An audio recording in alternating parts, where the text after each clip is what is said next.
पहले कल भाग जाओ, नहीं तो मार मार के कल निकालेंगे। इसके लिए हम लोग जा रहे हैं। जाना पड़ रहा है, क्या करें, वैसा माहौल ही है। तो कल मुझे धमकी दी कि यहाँ से निकल जाओ, नहीं काट के ट्रेन में रख देंगे। नमस्कार, सिटी पोस्ट लाइव के इस खास कार्यक्रम में आपका स्वागत है। मैं हूं श्रीकांत प्रत्युष। गुजरात में बिहारियों पर हमला जारी है। एक बिहारी की हत्या भी हो गई है। आखिर बिहारी क्यों बाहर पीटे जाते हैं, क्यों उनको घृणा और नीच नज़र से देखी जाती है? कई सवाल हैं जो आपके जहन में उठ रहे होंगे। बिहारियों का पलायन फैक्ट नहीं है, बल्कि एक फिनोमिना है, और उनका पीटा जाना भी कोई नया नहीं है, पुरानी बात है। लेकिन एक सवाल है, आर्थिक प्रगति के इस मामले में सबसे आगे माने जाने वाले गुजरात से देश के अविकसित प्रदेशों के प्रवासी मजदूरों के पलायन की तस्वीर एक्चुअल तो लगती है, लेकिन क्या ये रियल है? कहीं इस एक्चुअल तस्वीर के नीचे उसकी रियल तस्वीर दबी हुई तो नहीं है? गुजरात से पलायन की जो तस्वीर हमने अब तक आपको दिखाई है, उससे इतना तो साफ तौर से समझा जा सकता है, ये आप समझ चुके होंगे कि यह महज एक दुखद दुर्भाग्यपूर्ण फैक्ट नहीं है, बल्कि यह एक निरंतर विकराल रूप धारण करता फिनोमिना है। इसे इस तरह भी समझा जा सकता है, बिहार, झारखंड या उत्तर प्रदेश जैसे पिछड़े राज्यों के राजनीतिक प्रभु ये मानेंगे नहीं कि ये राज्य माइग्रेटिंग स्टेट हैं। इन राज्यों की अर्थव्यवस्था जिस भी रूप में टिकी है या चल रही है, उसमें मनी ऑर्डर इकोनॉमी की अच्छी खासी भूमिका है। मनी ऑर्डर इकोनॉमी का आधार है वो गरीब और बेरोजगार लोग जो अपनी आजीविका के लिए बाहर जाने को मजबूर हैं, देश विदेश जाने को मजबूर हैं। और दूसरी तरफ गुजरात जैसे विकसित माने जाने वाले जो राज्यों के राजनीतिक प्रभु ये नहीं मानेंगे कि उनके राज्यों का आर्थिक विकास देश के पिछड़े राज्यों के पलायन करने वाले आबादी की सस्ते और कठिन श्रम पर आश्रित है या आधारित है। यह सिर्फ अर्थव्यवस्था का सच नहीं है, बल्कि पूरी दुनिया में 21वीं सदी की विकासमूलक अर्थव्यवस्था तमाम अविकसित और विकसित देशों की अर्थव्यवस्था की अवनति और प्रगति दोनों का ही माइग्रेशन ओरिएंटेड इकोनॉमी है। उसको समझना पड़ेगा। माइग्रेशन पर ही वहाँ की इकोनॉमी आधारित है। रोजगार के लिए, नौकरियों के लिए जो पहले से विभिन्न राज्यों में काम करते रहे हैं, वो लोग जो है से जाते हैं और उनको लगता है वहाँ रोजगार के अवसर अधिक ज़्यादा मिलते हैं दूसरे राज्यों में, इसलिए यहाँ के लोग जाते हैं। अब वो स्थिति नहीं है कि रोजगार मजबूरी बस जाते हैं। लोग अपने परिवार के भरण पोषण के लिए, और उनको लगता है कि यहाँ से ज़्यादा बेहतर और ज़्यादा अच्छा रोजगार हमको मिलेगा, तो इसलिए वह जाते हैं। भारत की आज की सामाजिक राजनीतिक व्यवस्था में यह साफ दिख रहा है कि पिछड़े राज्यों से ज्यादा पलायन हो रहा है। उसमें भी मार्जिनलाइज्ड समूहों की संख्या सबसे ज्यादा है और उसमें उत्तरोत्तर वृद्धि की रफ्तार बहुत तेज है। अंग्रेजी में जिन्हें मार्जिनलाइज्ड ग्रुप्स कहा जाता है, वे हाशिए पर पड़े या खड़े समूह नहीं हैं, बल्कि सीमांत समूह हैं, यानी हाशिए से भी बाहर के वंचित समूह।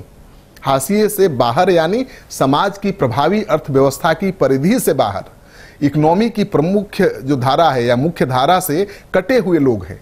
मुख्य धारा की अर्थव्यवस्था यानी पूंजीवादी अर्थव्यवस्था, जो आज उदारीकरण और भूमंडलीकरण की नीतियों के जरिए पूरे विश्व को अपनी गोद में लेने को आतुर है, ऐसे समूहों को पैदा कर रही है और उन्हें अपने दायरे से बाहर फेंक रही है। ऐसा उदारीकरण और भूमंडलीकरण के पहले भी होता रहा है, ये नई बात नहीं है। उस वक्त ऐसे समूह मुख्य धारा के दायरे में आने वाले समाज का उच्छिष्ट अंश माने जाते थे, जिन्हें ठिकाने लगाने की कोशिश की जाती रहती थी। उनको बेनाम और बेसहारा, बेचेहरा बनाकर सभ्य, सुसंस्कृत और ज्ञानमूलक समाज में अदृश्य रखने की साजिश की जाती थी। वे समूह जिंदा रहने के लिए अदृश्य रहने की मजबूरी को सहजता के साथ स्वीकार कर लेते थे। उन्हें यही लगता था कि ये उनकी नियति है। उन्हें पिछड़े, दलित, आदिवासी, दास, काले और गुलाम कहकर पुकारा जाता था। लेकिन इतिहास की गति और समय के साथ उन समूहों की संख्या बढ़ी है और उनके स्वरूप के साथ उनके चरित्र में भी बहुत बदलाव आया है। उससे यह एहसास पुख्ता भी हुआ है कि मुख्य धारा की अर्थव्यवस्था आज भी मार्जिनलाइज्ड ग्रुप्स पैदा करती है, लेकिन उनको चाहकर भी ठिकाने लगाने में असमर्थ है। यहाँ रोजगार नहीं और रोजगार से ही लोगों का रोजी रोटी चलता है। अगर लोग बाहर नहीं जाएगा तो रोजी रोटी यहाँ नहीं कर पाएगा, व्यवस्था कर पाएगा। अर्थव्यवस्था की मुख्य धारा में पली बढ़ी सभ्यता संस्कृति ने उन्हें ऐसी पहचान दी है जो उन्हें अदृश्य बनाए रखे, और कोशिश की गई कि वंचित समूह इसे अपनी कमजोरी या नियति के रूप में स्वीकार कर ले।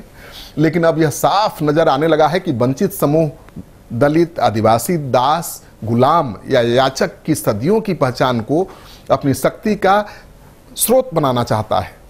वे अपने आंसुओं को ऊर्जा में बदलने की कोशिश कर रहे हैं, अपने आंसुओं को ऊर्जा में बदलने का मजबूत आधार बना रहे हैं। अब स्थिति यह है कि उदारीकरण और भूमंडलीकरण से लैस यह अर्थनीति उन समूहों को पैदा करने और उनकी संख्या में वृद्धि किए बिना जिंदा रह ही नहीं सकती है, चल ही नहीं सकती है, आगे बढ़ ही नहीं सकती है। वह उन समूहों की वृद्धि के बल पर ही दौड़ रही है, लेकिन उसे यह भी समझ में आ रहा है कि उन समूहों की संख्या ऐसी शक्ति में ढल रही है जो उसके लिए खतरा बन सकती है। विकास के लिए अर्थव्यवस्था का भारत में सूत्रपात करने वाले राजनीतिक जो प्रभु हैं, सत्ता के शीर्ष पर बैठे हुए प्रभु, इसमें निहित खतरे को पहचान भी रहे हैं, जान भी रहे हैं और समझ भी रहे हैं। 20वीं सदी के अंतिम दशक में सरकारी आंकड़े कहते थे कि बिहार यूपी में पलायन बढ़ा है और गरीबी घटी है। आज के सरकारी आंकड़े भी इसी ट्रेंड के विस्तार की नई पटकथा रच रहे हैं, यही कहानी नए अंदाज में कह रहे हैं, जिसका कुल अर्थ यही है कि सीमांत समूहों की संख्या बढ़ रही है लेकिन उनकी वृद्धि दर में कमी आ रही है। कई अर्थशास्त्रियों को उस आंकड़ों में पहले भी झोल दिखता था, घपला नजर आता था और आज भी वो दिखता है, लेकिन जो इन आंकड़ों पर विश्वास करते हैं, जो भरोसा करते हैं, उनके चेहरे भी अब सवालिया निशान पूछ रहे हैं। माइग्रेशन पे कंट्रोल करना अलग बात है, और माइग्रेशन ना हो उसके लिए एक पर्याप्त आर्थिक और सामाजिक स्थिति बनाई जाए, वो एक अलग, दोनों दो विषय। इसलिए पलायन रुका नहीं है, पलायन हो रहा है। अगर पलायन रुका होता तो अभी आप देखिए महाराष्ट्र से अभी बिहारियों को बाहर करने की बात, गुजरात से बाहर करने के बाद, आसाम से बाहर करने की बात, तो नहीं आता, अखबार में छपता नहीं। तो अखबार में जब छप रहा है तो या तो आप जो कह रहे हैं कि पलायन रुक गया है वो गलत है, या फिर जो अभी अखबारों में जो न्यूज़ आ रहा है कि वहाँ से जो मजदूर आ रहे हैं वो गलत है। दोनों में तो कोई एक ही गलत नहीं, वो सही होगा ना, दोनों तो सही नहीं हो सकता। आखिर देश में ऐसा चमत्कार कैसे हो रहा है? क्योंकि आर्थिक उदारीकरण के तहत देश की गतिहीन अर्थव्यवस्था, पिछड़ेपन की तेज गति और विस्फोटक बेरोजगारी से जुड़े तमाम आंकड़े तो कुछ और ही कहानी कहते हैं। इस रहस्य को समझने के लिए कुछ दिलचस्प तर्क और तथ्य सामने आए हैं जिसको आपको समझना होगा। कुछ विशेषज्ञ ये कहते हैं कि ये सब केंद्र सरकार की उदारीकरण की जो नीति है और राजनीतिक जुगलबंदी है उसकी देन है। पहले यह जुगलबंदी यूपीए सरकार के रूप में प्रस्तुत हो रही थी या सामने आ रही थी, और अब एनडीए सरकार के रूप में सामने आ रही है। पहले की जुगलबंदी के बारे में माना जाता था कि वह जातिवाद के सुरों को लहका रही थी या लहरा रही थी। अभी की जो जुगलबंदी है सांप्रदायिकता के सुरों को नया अर्थ दे रही है, नया आयाम दे रही है। वैसे दोनों ही सुर करप्शन, क्रिमिनलिज्म और कंज्यूमरिज्म के एक जैसे ताल थाप नजर आते हैं। सब कुछ एक ही है, आपको समझना होगा इसको। बिहार से आजीविका की तलाश में प्रदेश जाने वाले कामगारों का अनुपात निरंतर तेजी से बढ़ रहा है। 10 साल पूर्व के आंकड़ों का आकलन ये बताता है कि हर साल आजीविका की तलाश में बिहार के औसतन 80,000 से 1 लाख लोग बाहर जाते हैं। बिहार से बाहर देश के विभिन्न राज्यों और विदेश जाने वाले उन बिहारियों में अकुशल मजदूर भी हैं, कुशल मजदूर भी हैं और पढ़े लिखे प्रतिभा संपन्न लोग भी शामिल हैं। लेकिन अधिसंख्य सीमांत समूह ही हैं जो बाहर जाते हैं, लेकिन घर के नाम पर साल में 1-2 बार बिहार लौटते हैं। ये लाखों लोग बिहार में अपने परिवार को मनी ऑर्डर भेजते हैं। करोड़ों की वह राशि इतनी बड़ी जरूर है जो बिहार की गतिहीन अर्थव्यवस्था को कदम ताल करते रहने की शक्ति देती रहती है। यानी यह मनी ऑर्डर इकोनॉमी का ही चमत्कार है कि बिहार में गरीबी विस्फोटक रूप में नहीं दिख रही है। अगर ये मनी ऑर्डर इकोनॉमी बंद हो जाए तो ये विस्फोटक रूप सामने आ जाएगा। अगर विशुद्ध अर्थशास्त्र की भाषा में कहें तो गरीब और विपन्न बिहार में पैसा की कमी नहीं है, लेकिन यह ऐसा पैसा है जो पैसा नहीं खींचता। यह उत्पादक पैसा नहीं है, यह उपभोग का पैसा है। यह पैसा आम बिहारियों की गरीबी को इतना जरूर ढक देता है कि अमेरिका जो उदारवादी अर्थशास्त्र है उस समझ में ना आए लोगों को। अर्थशास्त्र सीमांत समूहों को अपने दायरे में बाहर फेंकने के बजाय खुद को टिकाए रहने के लिए उनका इस्तेमाल करने की राजनीतिक स्ट्रेटजी बनाता रहता है।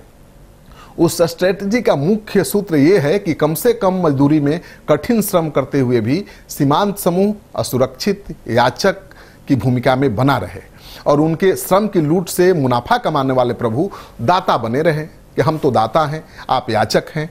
तो जब जो ये समूह है अपने को याचक के रूप में स्वीकार कर लेगा, ये मान लेगा कि उसकी यही नियति है मांगना, तब तक उसका हाल बदलने वाला नहीं है। इसलिए ये कहना मुझे लगता है कि अतिशयोक्ति नहीं होगी कि बिहार यूपी जैसे पिछड़े राज्यों से सीमांत समूहों का पलायन और गुजरात महाराष्ट्र जैसे विकसित राज्यों में उन पर प्रहार दोनों आवारा पूंजी के इशारे पर चलने वाली सत्ता राजनीति के एक ही सिक्के के दो पहलू हैं। तो जब तक आप इसको नहीं समझेंगे कि जो सत्ता के शीर्ष पर बैठा हुआ प्रभु है वो आपके सस्ते श्रम के बल पर अपना राज्य का चेहरा आप दमक चमक बढ़ा रहा है और दूसरी तरफ ये भी कह रहा है कि हम आपको रोजगार देते हैं, रोजी रोटी देते हैं, आप हमारे अधीन हैं, आप हम पर आश्रित हैं, यानी उनकी सस्ते श्रम से आप अपने को दमका रहे हैं, चमका रहे हैं और उनको याचक की भूमिका में भी रखना चाहते हैं। तो ये स्थिति तब बदलेगी जब याचक की भूमिका में जो आज बिहारी हैं वो अपनी ताकत को समझें कि श्रम हमारी सबसे बड़ी ताकत है। इसी श्रम के बदौलत पर हम किसी को नंबर 1 बना सकते हैं और इसी श्रम को रोक कर बिहार में दूसरों को ठेंगा दिखा सकते हैं। बिहार में भी जो आउट माइग्रेशन हो रहा है खास करके लेबर वर्कफोर्स के लेवल पर, तो वो लोग जब बाहर जाते हैं और वहाँ से जब वो लोग मनी ऑर्डर या पैसे जब भेजते हैं हमारे यहाँ बिहार के क्षेत्रों में अपने परिवार में भेजते हैं, तो उसका तो निश्चित तौर पर यहाँ की इकोनॉमी पर पॉजिटिव इम्पैक्ट पड़ता ही है। अगर बिहार के मजदूर महाराष्ट्र में, बंगाल में या फिर गुजरात में जाना बंद कर दें तो उनकी क्या हालत होगी आप सोच सकते हैं। जब से बिहारी गुजरात से भाग रहे हैं वहाँ सुरक्षा गार्डों की कमी हो गई है, सुरक्षा के लिए गार्ड नहीं है। तो जो बिहारी उनके लिए सुरक्षा के रूप में नजर आ रहे थे, अब उन्हीं बिहारियों के वापस आ जाने के बाद सुरक्षा गार्ड नहीं मिल रहे हैं, तो गुजराती आज सबसे असुरक्षित महसूस कर रहे हैं। तो आप तो फायदा उनके सस्ते श्रम का उठा रहे हैं लेकिन वाहवाही खुद लूट रहे हैं कि हम तो विकसित हैं, हम तो रोजगार दे रहे हैं। लेकिन सच्चाई ये है कि रोजगार आप नहीं दे रहे हैं, आपको रोजगार देने लायक बनाने वाले बिहारी हैं और बिहारियों को जब तक इस बात का बोध नहीं होगा हम बिहारी नहीं बन पाएंगे और हम शान और शौकत मान सम्मान के साथ नहीं जी पाएंगे। आपको हमारा ये विचार अच्छा लगे तो दोस्तों के साथ शेयर करिए, हमारे यूट्यूब चैनल को सब्सक्राइब जरूर करिए और बेल आइकन दबाना बिल्कुल मत भूलिए, तभी आप तक सिटी पोस्ट लाइव की ताज़ा तरीन खबरें मिलेंगी।